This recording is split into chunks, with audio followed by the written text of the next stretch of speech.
उम्र धीरे धीरे चली जा रही है, उम्र धीरे धीरे चली जा रही है, उम्र धीरे धीरे चली जा रही है।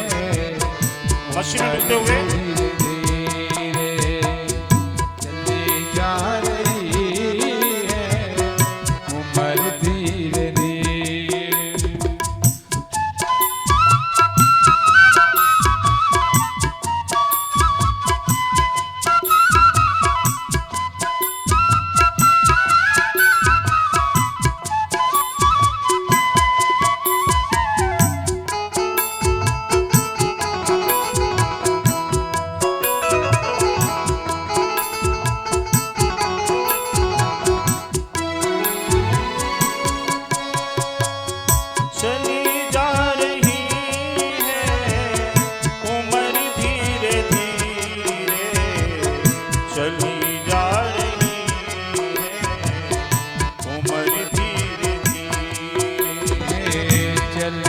बजाते हुए उम्र धीरे धीरे पल पल में आठों पहिर धीरे धीरे चली जा रही है, धीरे धीरे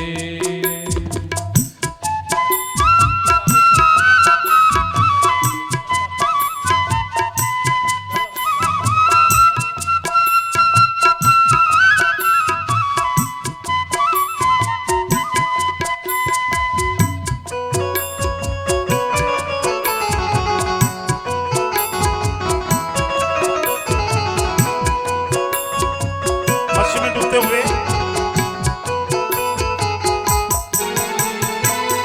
तेरे हाथ पाँव में बल ना रहेगा, तेरे हाथ पाँव में बल ना रहेगा, तेरे हाथ पाँव में बल ना रहेगा, तेरे हाथ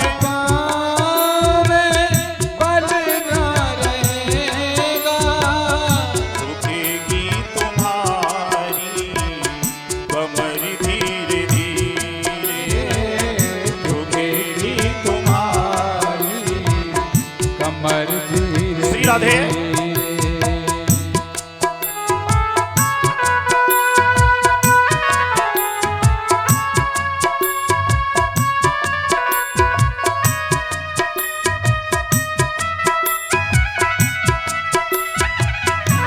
जय हो।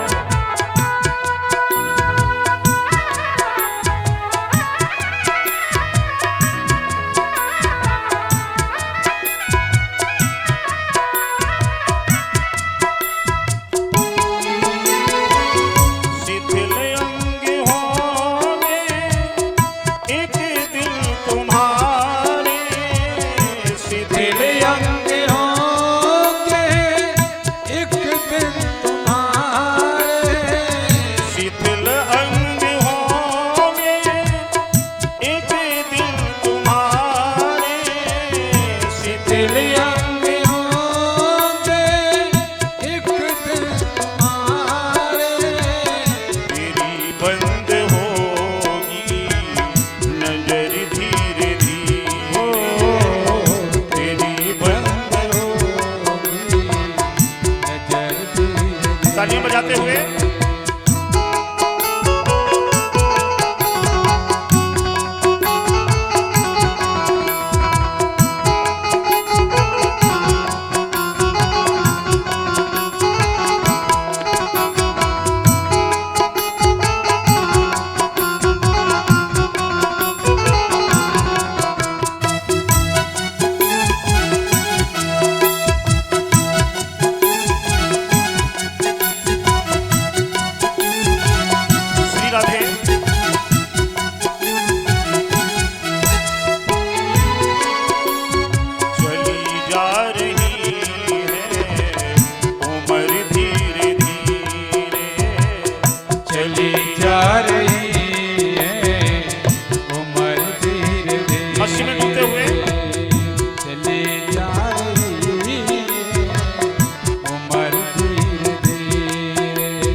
धीरे धीरे चली जा रही है उम्र धीरे चली जा रही है उम्र धीरे धीरे पल आठों पल पल आठों पैर धीरे धीरे चली जा रही है उम्र धीरे धीरे श्री राधे उम्र धीरे धीरे उम्र धीरे धीरे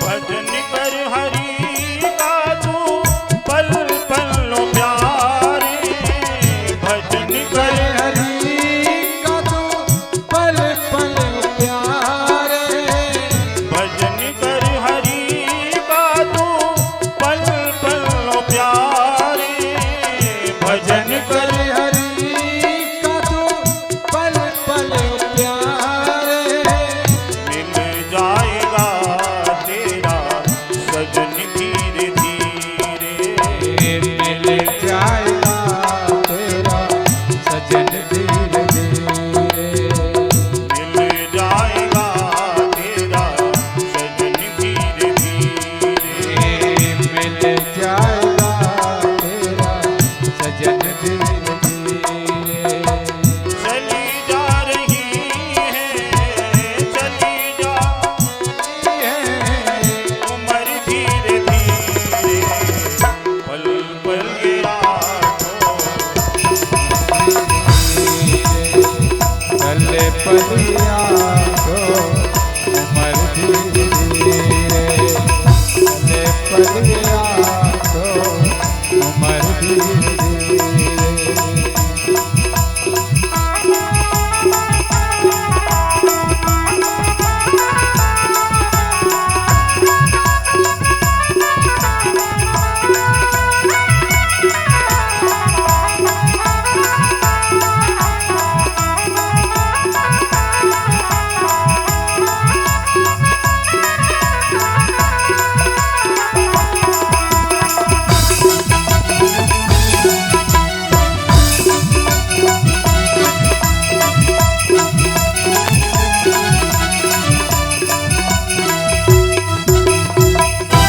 प्रेम शुली भक्त और भगवान की श्रीमद्भागवत पूर्व प्रसंगायाम सर्वे श्रोतारा आशांत्या ही आश्रयन मध्य विराजतो तस्मिन् ही कथा सोड़ता माँ सुश्री वैतरणी पापनाशिनी भागीरथी माँ गंगा जी के तटिस्थ हरिद्वार में आनंद नामक घाट पर शुक्रताल के किनारे बैठे हुए उत्तराधि नंदन ज्ञानी परीक्षित को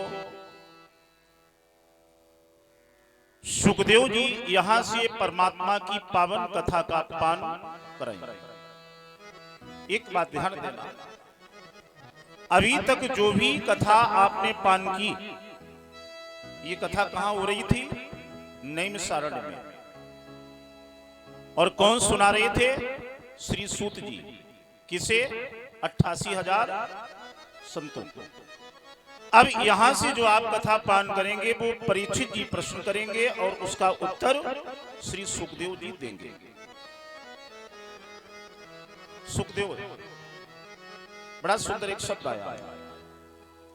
सुख माने क्या होता है?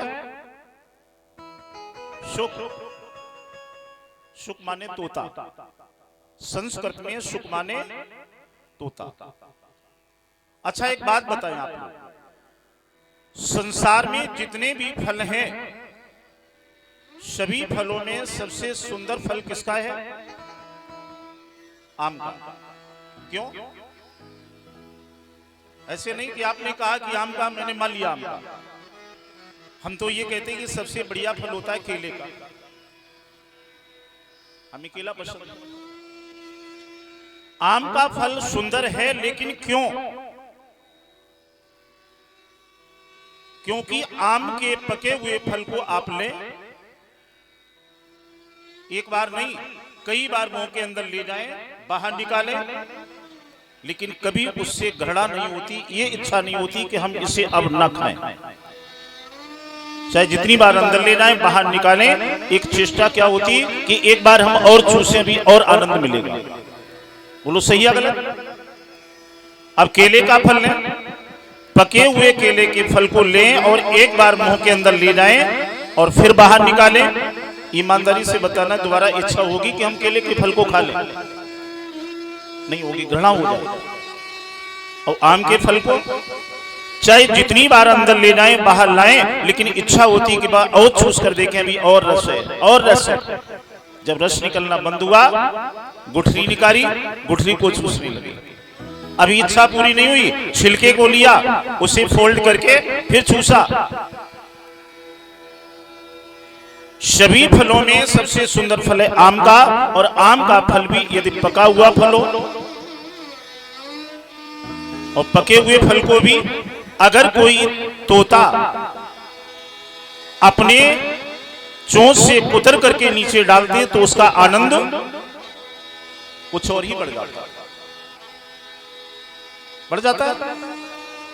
तो जैसे आम का फल सुंदर है, उसी तरह सभी पुराणों में सबसे सुंदर पुराण कौन है? श्रीमद् भागवत महापुराण।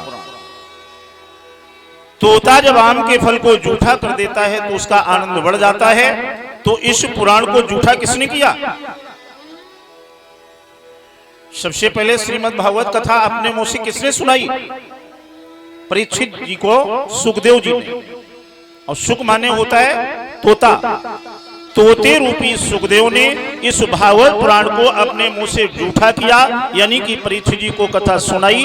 इसलिए इसका आनंद इतना ज्यादा है कि जितनी बार इसे सुना जाए, एक ये चेष्टा रहती कि एक बार और हम सुने और सुने, कभी इससे घृणा नहीं होती। अच्छा एक बात बताओ, आप लोगों के यहाँ पेपर आता है, अखबार, न्यूज़पेपर आज आप पढ़ लें, कल आपकी इच्छा होगी कि यही पेपर हम कल दोबारा पढ़ें। बोलो जरा, एक बार आज पढ़ लें और वही कल पढ़ें, बोले इसमें कुछ आनंद ही करने वाली है। भागवत पुराण न जाने कब से 5,500 वर्षों से यही भागवत न जाने कितनी बार हुई आप लोग सुनते आए, लेकिन कभी इससे इच्छा ये नहीं होती कि अब हम नहीं पालन करेंगे। बोलो सही है गलत? चाहे एक ही वक्ता 1000 बार सुनाए, लेकिन कुछ न कुछ उसमें हमेशा नया मिलता है। तो यहां पर अभी आप सुन रहे हैं, परीक्षित जी को श्राप लगा और ये कहां पहुंचे? हरिद्वार समीपम तटमानंद नामकम। हरिद्वार में आनंद नामक घाट पर शुक्रताल के किनारे, जहां कलकल की ध्वनि करती हुई मां सुरसी गंगा जी बह रही है, परीक्षित जी वहां पहुंचे। एक बालू का सुंदर मंच बनाया और उस पर एक बीड़ा रखी कि ईश्वर वही बैठेगा, ऐसे वही चबाएगा जो हमें 7 दिन में मुक्ति दिलाएगा। तो व्यास जी लिख रहे हैं, सभी संत ब्राह्मण वहां आए, लेकिन किसी ने 7 दिन में मुक्ति दिलाने के लिए उस व्यास मंच पर आसन नहीं जमाया। लेकिन आगे व्यास जी ने भागवत में लिखा, तत्रा भवत भगवान व्यास पुत्रो। तत्रा भवत, तत्र माने वहां पर आगमन हुआ है, पदार्पण हुआ है किसका? तत्रा भवत भगवान व्यास पुत्रो, व्यास जी के पुत्र सुखदेव जी वहां पर आए। और सुखदेव जी का रूप कैसा है? यदर्क्षयाग बटमानो अलक्षलिंगो निजलावतुष्टा व्रत से बालेर अवधूत भेषा। अवधूत भेषा है, बालेर अवधूत भेषा, बाल्यावस्था है सुखदेव जी की। अवधूत वेश है, कोई शरीर पर वस्त्र नहीं है, दिगंबर है, यज्ञोपवीत धारणम, जनेऊ पहरे हुए हैं, शरीर पर वस्त्र नहीं है। दिगंबर आकर के उस मंच पर बैठे। देवताओं ने पुष्पों की वर्षा की। परीक्षित जी ने जयकारा लगा दिया कि ये तो हमारे गुरुदेव हैं, हमें शिक्षा देंगे, हमें अंधकार से प्रकाश देंगे। प्रेम शोले सुखदेव भगवान की। सुखदेव रूपी गुरुदेव यहां पर आए। एक शब्द आया गुरुदेव। गुरु माने क्या होता है? कल भी मैंने बताया, फिर बताएंगे। किसी शब्द का अर्थ ना निकले तो शब्द की संधि विच्छेद कर दो, अर्थ निकलेगा। गुरु माने क्या है? गोधन रू। गो माने अंधकार और रू माने प्रकाश। जो हमें अंधकार से प्रकाश का रास्ता दिखा दे वो कौन है? वो गुरु है। तो सुखदेव जी को परीक्षित जी ने गुरु समझा और आरती उठाई। बड़े प्रेम से उनकी आरती ली, स्तुति की। अब देखिए परीक्षित जी पहला प्रश्न कर रहे हैं। मेरी तरफ ध्यान देना, आनंद आएगा। परीक्षित जी का सबसे पहला प्रश्न सुखदेव जी से कौन सा हुआ मालूम है? सबसे पहला प्रश्न परीक्षित जी हाथ जोड़कर कर रहे हैं। क्या पूछा? अता पृच्छामि संसिद्धम योगीनां परम गुरुं पुरुषस्य यत् कार्यं म्रियमाणसि सर्वथा। सबसे पहला परीक्षित जी का प्रश्न सुखदेव जी से हो रहा क्या? अतः पृच्छामि संसिद्धम योगीनां परम गुरु। योगियों के भी परम गुरु आप सभी सिद्धियों से परिपूर्ण हैं। अतः हमें एक बात बताएं। बोले क्या? पुरुषस्य यत् कार्यं म्रियमाणसि सर्वथा। जिस पुरुष की, जिस मनुष्य की उम्र बहुत थोड़ी रह गई हो, शब्दों पर ध्यान देना, जिस मनुष्य की उम्र 2-4 दिन की रह गई हो, 2-4 दिन में शरीर छोड़ने वाला हो, यत् कार्यं म्रियमाणसि, ऐसे शीघ्र मरने वाले मनुष्य को क्या करना चाहिए? ये परीक्षित जी का सबसे पहला प्रश्न है भागवत में। अच्छा आप लोग बताओ, यदि आपको ये मालूम हो जाए कि हम 2-4 दिन में मर जाएंगे, मेरी मृत्यु हो जाएगी, शरीर छूट जाएगा, तो आप लोग क्या करेंगे? सबसे पहले क्या करेंगे? बोलो जरा। यदि ये मालूम हो जाए कि हम 2-4 दिन में मेरी मृत्यु होने वाली है, तो आप क्या करेंगे? मुकेश, कहां ध्यान था? ध्यान हटा, वो कहा जाता सावधानी हटी और दुर्घटना घटी। ये बताइए, यदि आपको ये मालूम हो जाए कि मेरा जीवन 2-4 दिन का रह गया, तो आप क्या करेंगे? कौन सा कार्य करेंगे? हमारे अंदाज से ये तो ये करेंगे, ऐसा करें कि मोड़ा मोड़न के तो 10-15 प्लाट ले ले में, क्योंकि जिंदगी 2-4 दिन बाद खत्म ही हो जाएगी। नहीं करोगे? क्या करोगे? हम जो बताएं वो। चलिए, सुखदेव जी कहते हैं कि परीक्षित जी आइए देखिए, भागवत का प्रमाण है। 82 ने श्लोक लिखा के क्या करना चाहिए बहुत जल्दी मरने वाले मनुष्य को। ध्यान मेरी तरफ रखे। क्या बोले? एतावान सांख्य योगभ्याम। 82 का श्लोक भागवत का है। एतावान सांख्य योगभ्याम स्वधर्म परिनिष्ठया। एतावान माने ऐसे मनुष्य को जो शीघ्र मरने वाला हो, है ना? सांख्य योगभ्याम, सांख्य योग में वर्णन मिलता है कि जन्म लाभा, मनुष्य के जन्म का लाभ तभी है पुरः पुंसा मनते नारायण स्मृति। नारायण स्मृति यानी बहुत जल्द मरने वाले को क्या करना चाहिए? मनुष्य के जीवन का लाभ उसे तभी मिलेगा जब नारायण स्मृति यानी परमात्मा के ध्यान में वो लीन हो जाए। सभी राजपाट, माया, धन दौलत छोड़ करके एकांत में जाकर के नारायण स्मृति, परमात्मा के ध्यान में संलग्न हो जाए। कभी कभी हमने देखा है जब किसी के प्राण निकलते लोग क्या कहते, भैया अब अंतिम समय है, राम राम कहो। लेकिन एक बात ध्यान देना, अंत में राम उसी के मुंह से निकलता है जिस पर नारायण की, प्रभु की बहुत बड़ी कृपा होती, और जिसके ऊपर कृपा नहीं है अंत में भी भगवान का नाम उसके मुंह से नहीं निकलता। मेरी बात नहीं, गोस्वामी जी ने रामायण में स्पष्ट लिखा। क्या लिखा?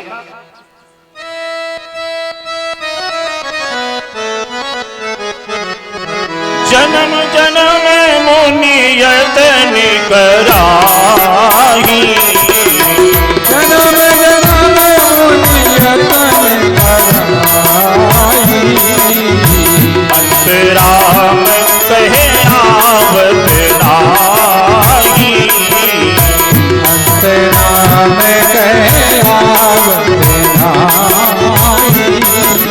जन्म जन्म मुनि यतन कराही, जन्म जन्म मुनि यतन कराही, अंतराम कहे आवत नाही, अंतराम कहे आवत नाही, जन्म जन्म मुनि यतन कराही, जन्म जन्म मुनि यतन कराही, अंतराम कहे आवत नाही, अंतराम कहे आवत नाही,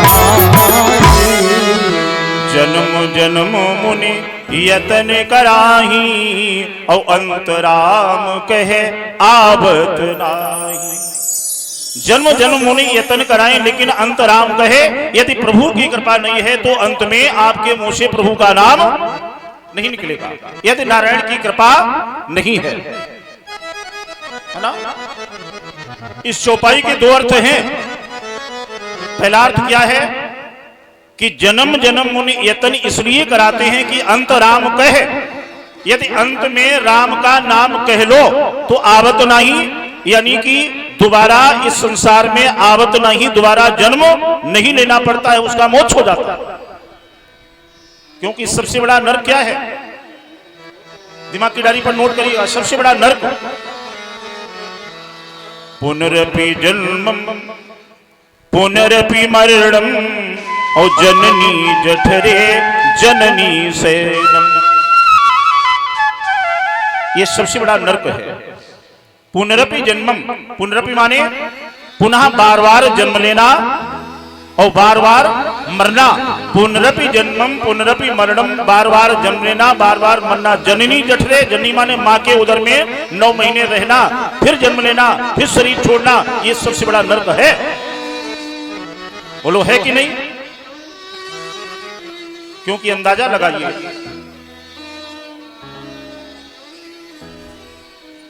जिस समय ये जीव आत्मा मां के उदर में 9 महीने सिर के बल उल्टी लटकी होती है,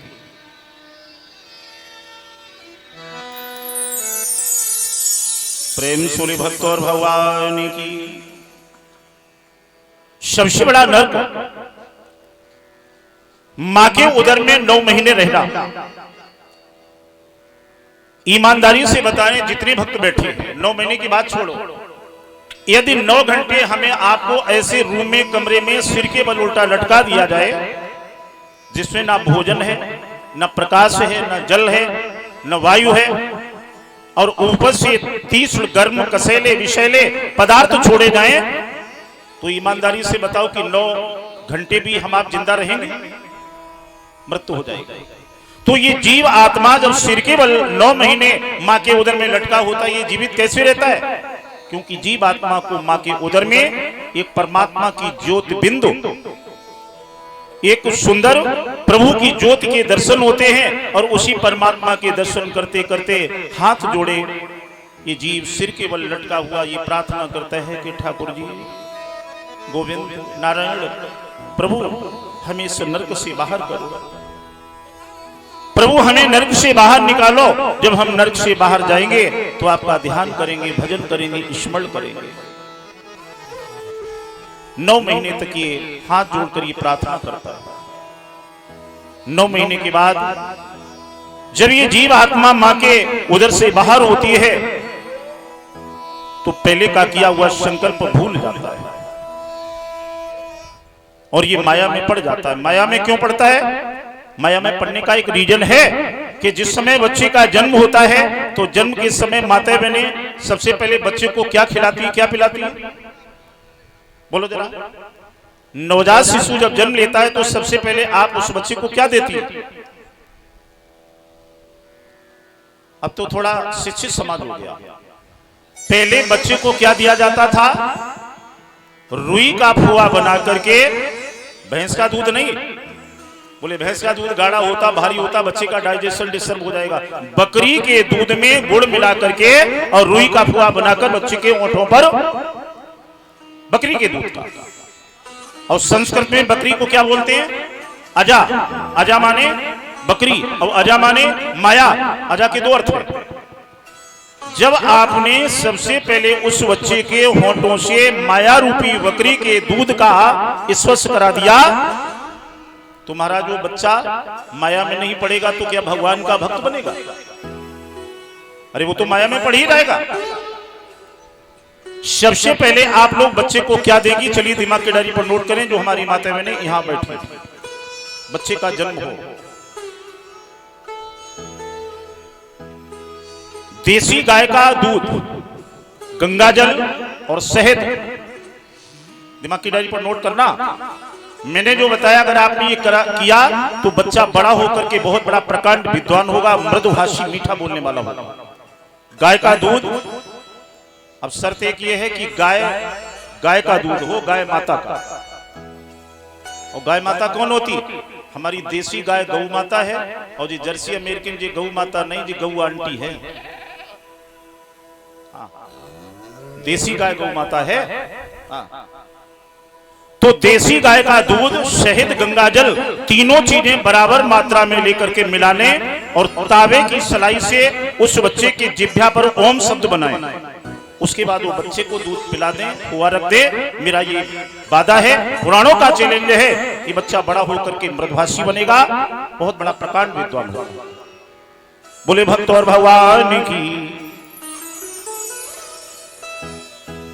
तो सुखदेव जी कहते हैं कि परीक्षित जी, सांख्य योग भ्याम जन्म लावा पुराण से नारायणी स्मृति। मनुष्य के जीवन का लाभ तभी है जब शीघ्र मरने वाला व्यक्ति नारायण की स्मृति में, नारायण के ध्यान में चला जाए।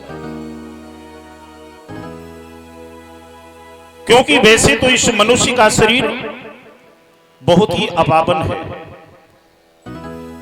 वैसे तो बाबा गोस्वामी जी ने इस मनुष्य के शरीर को क्या लिखा? 84 लाख योनि में सबसे पावन योनि बताया। बड़े भागी मानव तनु पावा, बड़े भाग्य मानव तनु पावा, बड़े भागी मानव तनु पावा। अरे भाग्य मानव तनु पावा, अरे भाग्य मानव से तनु पावा। सुर दुर्लभ ग्रंथ पावा, सुर दुर्लभ सुर दुर्लभ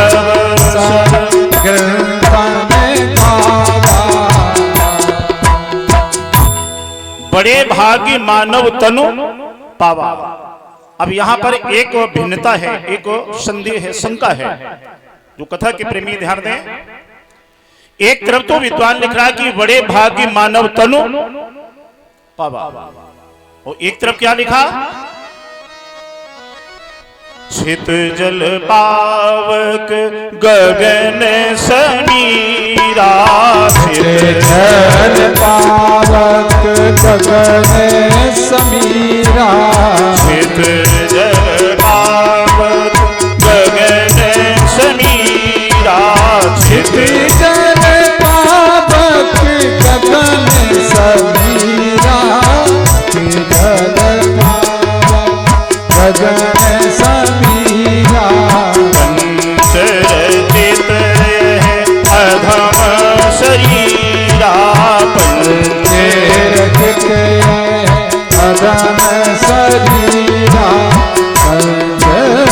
चितया अदम शरीरा। एक तरफ लिखा कि बड़े भाग्य मानव तनु पावा, और एक तरफ क्या लिखा, छितजल पाव गगन समीरा पंच रचितिया अदम। अब आप लोग बताइए, ये शरीर बड़े भाग्य वाला है या अदम शरीर है? बोलो जरा, बड़े भाग्य वाला शरीर ये है या अदम शरीर है? भाई दोनों चौपाइयां विद्वानों की हैं। एक तरफ लिखा कि बड़े भाग्य मानो सन पावा, और एक तरफ लिखा अदम शरीर। तो इसमें कौन सी चौपाई सही है, कौन सी गलत? बोलो जरा, फिर हम बताएंगे, पहले आप बताइए, अदम शरीर है या बड़े भाग्य वाला? अरे कुछ तो बताओ। बड़े भाग्य वाला और अदम शरीर किसी ने गलत लिखा? जी नहीं, दोनों सही है। अब सही कैसे हैं? बड़े भाग्य वाला शरीर कौन है? आइए प्रमाण है, वाणी गुणान कथनो श्रवणो कथायाम। जिस वाणी से गुणानवाद प्रभु का, वाणी गुणान कथनो, जिस वाणी से जिब्या से प्रभु का गुणगान होता रहे, जिन कानों से प्रभु की कथा सुनी जाती रहे, जिन नेत्रों से माता बहनों के अपने गुरु के भगवान इष्ट के दर्शन हो, जिन हाथों से माता पिता सास ससुर पति की गाय की सेवा हो, अर्चन पूजन वंदन हो, अच्छे काम हो, जो पैर चल करके सत्संग में तीर्थ यात्रा में यज्ञ में जाए, है ना, तो ये शरीर कैसा हो गया? बड़े भाग्य मानव तन, ये बड़े भाग्य वाला। और अदम शरीर कौन है?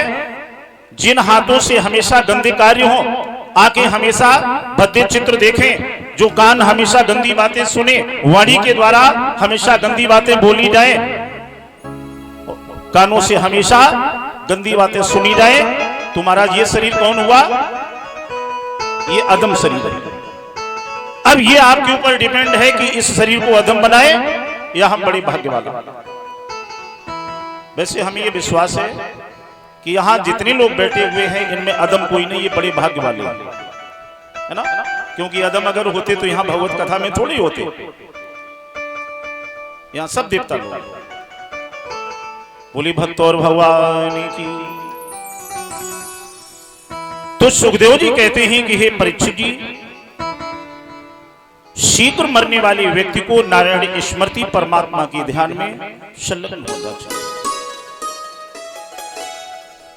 अब दूसरा प्रश्न परीक्षित जी ने देखिए क्या किया, सुखदेव जी के हाथ जोड़े, कहा गुरुदेव अब हमें एक बात बताओ। परीक्षित जी कहां बैठे हैं? किसके किनारे बैठे? गंगा जी के किनारे। आप यदि गंगा जी के किनारे बैठे हो, यमुना के किनारे बैठे हो, किसी तालाब सरोवर के किनारे बैठे हो, तो आपकी नजर कहां होगी? बोलो जरा, कहां होगी नजर? उस जल की लहरों में। भाई गंगा जी के किनारे बैठो, यमुना के सरोवर के किनारे, तो आपकी दृष्टि नजर कहां होगी? जल में। तो परीक्षित जी गंगा जी के किनारे हैं, तो इनकी नजर कहां पर है? गंगा की उछलती हुई उछल तरंगों पर। तो दूसरा प्रश्न परीक्षित जी ने गंगा पर ही कर दिया। और क्या प्रश्न किया? कहा रूपेण गंगा इदं चरितं कथ्यताम् यस्य श्रवण मात्रेण पाप हानि प्रजायते। कहा रूपेण गंगा। दूसरा प्रश्न है कि गुरुदेव हमें ये बताओ, गंगा के कितने रूप हैं? गंगा एक है या गंगा अनेक है? चलिए पहले आप लोग बताएं। अब परीक्षित जी बेचारे हमारे इतने सीधे हैं कि उनसे अगर हम पूछें भी तो बेचारे, हाँ। आप लोग बताओ, गंगा एक है या गंगा दो है या कई एक गंगा है? अपने मन से, अपनी थिंकिंग से बताओ कि गंगा एक है या कई एक है? एक है। लेकिन व्यासी यहां पर वर्णन क्या कर रहे हैं कि गंगा एक नहीं है, गंगा दो है। और हम सिद्ध करेंगे, अभी आप मानेंगे। एक गंगा कौन है? जल रूपेण गंगा यस्य स्नानम अकरोति पापहानि प्रजायते, जिस गंगा रूप के जल में स्नान करने से मनुष्य के सारे पाप नाश होते हैं। द्वितीय गंगायाम, और दूसरी गंगा कौन है?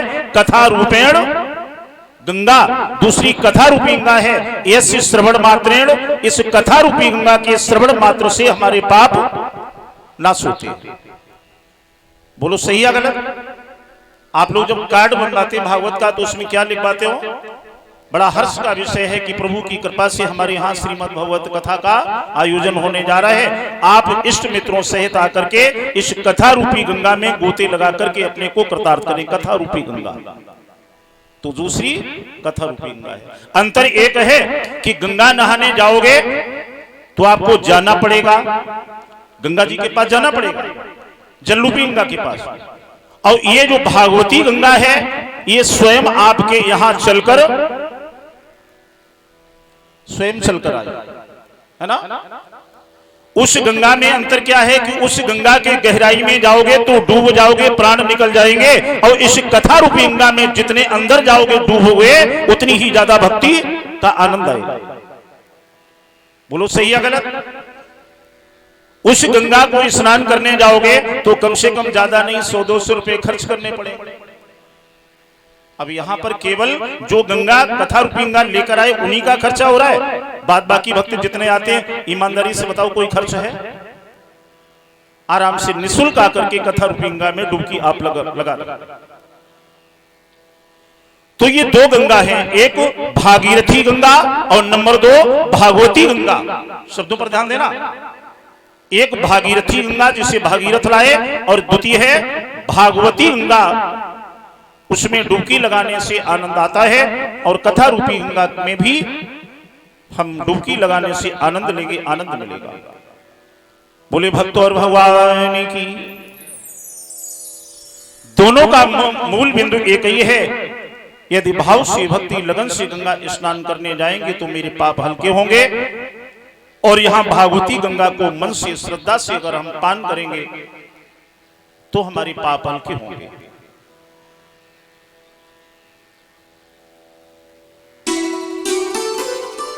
परीक्षित जी ने हाथ जोड़ करके कहा कि गुरुदेव ये बताइएगा,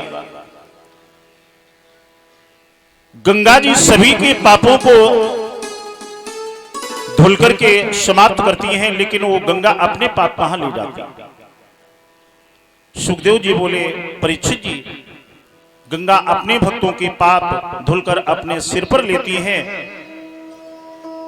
लेकिन गंगा जी के पाप हल्के होते हैं जब गंगा के मध्य में, गंगा के जल में कोई संत महात्मा विद्वान स्नान करते हैं।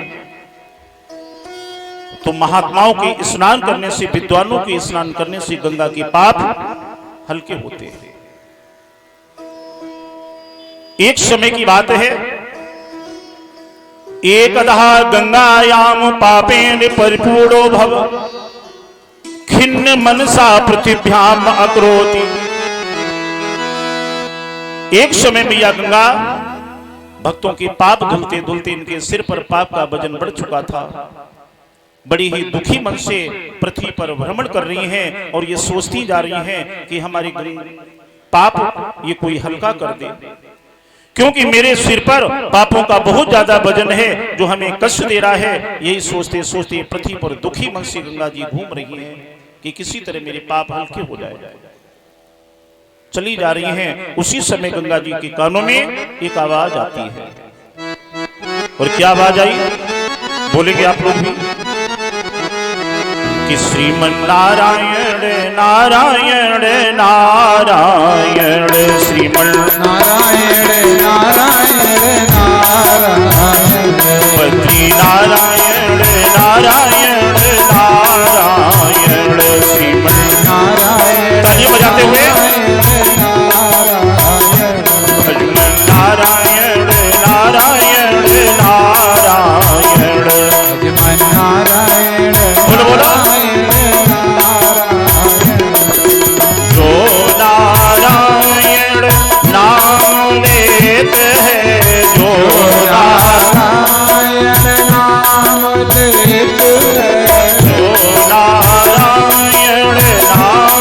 लेत है जो नारायण नाम लेत है भव सागर से पारी होते हैं भव सागर से पार होते हैं श्रीमन नारायण नारायण नारायण श्रीमन नारायण नारायण नारायण राधे नारायण नारायण नारायण राधे नारायण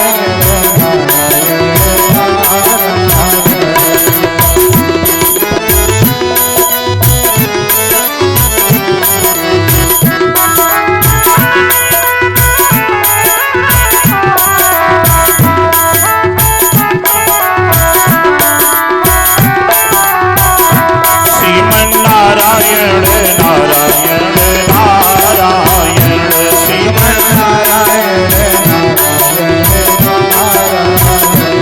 नारायण।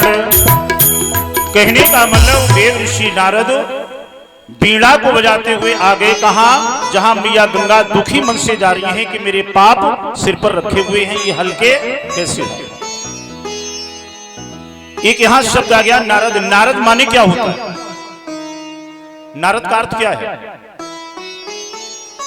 कभी कभी हमने सुना कुछ लोग कहते कि नारद माने होता है ना माने नहीं और रद्द माने फेल, यानी जिनकी कहीं बात कोई कैंसिल ना हो वो नारद। लेकिन नहीं, जो पढ़े लिखे लोग हैं बुद्धिजीवी ध्यान दें, व्याकरण की दृष्टि से नारद का अर्थ क्या होता है? नारम ददाति ज्ञानम। शब्दों पर ध्यान देना। नारम ददाति ज्ञानम यस्य सह नारदा। जो मनुष्य के शरीर के नाड़ी नाड़ी में ज्ञान भरने का काम करे, जो संत हमें ज्ञान दे, वो कौन होता है? नारद। नारम ददाति ज्ञानम, जो हमें ज्ञान दे दे, ऐसे संत का नाम होता है नारद। क्योंकि नारद ज्ञान के भंडार हैं। नारद किसके पुत्र हैं? ब्रह्मा जी के। और ब्रह्मा जी के मुंह से चारों वेदों की रचना हुई है, तो ज्ञान के प्रतीक ब्रह्मा जी के पुत्र हैं नारद। नारम ददाति ज्ञानम, जो हमें ज्ञान दे दे, ऐसे संत का नाम है नारद। बोले भक्त और भगवान की। तो नारद जी आए हैं कहां? जहां गंगा जी दुखी मन से जा रही है, ये सोचती हुई कि मेरे पाप किसी तरह हल्के हो जाए। जैसे ही देवर्षि नारद ने गंगा जी के दर्शन किए, नारद जी ने गंगा जी को प्रणाम किया। और कैसे प्रणाम किया? दंडाकार ही कीने प्रणाम। दंडवत, जमीन पर दंड के समान नारद जी लेट गए हैं और अपना मस्तक गंगा जी के चरणों में रख दिया। ये प्रणाम करने का पहले हमारे भारत देश में क्या नियम था? मेरे तरफ ध्यान देना। पहले हमारे यहां यह नियम था कि अपने से कोई बड़ा सम्मानी विद्वान ब्राह्मण संत महात्मा या आपका गुरु या आपका मान्य कोई अगर पूजनीय आ जाए तो उसे प्रणाम कैसे करते थे? दंडवत, दंड के समान जमीन पर लेट करके अपना मस्तक उसके चरणों में रख देते। ये प्रणाम करने का पहले नियम था। अब ईमानदारी से बताना, आजकल ऐसे प्रणाम करते आपने कभी देखा? किसी को देखा कि कोई दंड के समान जमीन पर लेट जाए और अपना मस्तक लेकर चरणों में रख दे? नहीं देखा। अब तो हमने देखा पैर छूना भी बंद हो गया। लोग चढ़ स्पर्श करने में बड़ा शर्माते। दंडवत प्रणाम के बाद फिर धीरे धीरे क्या चला? नमस्ते,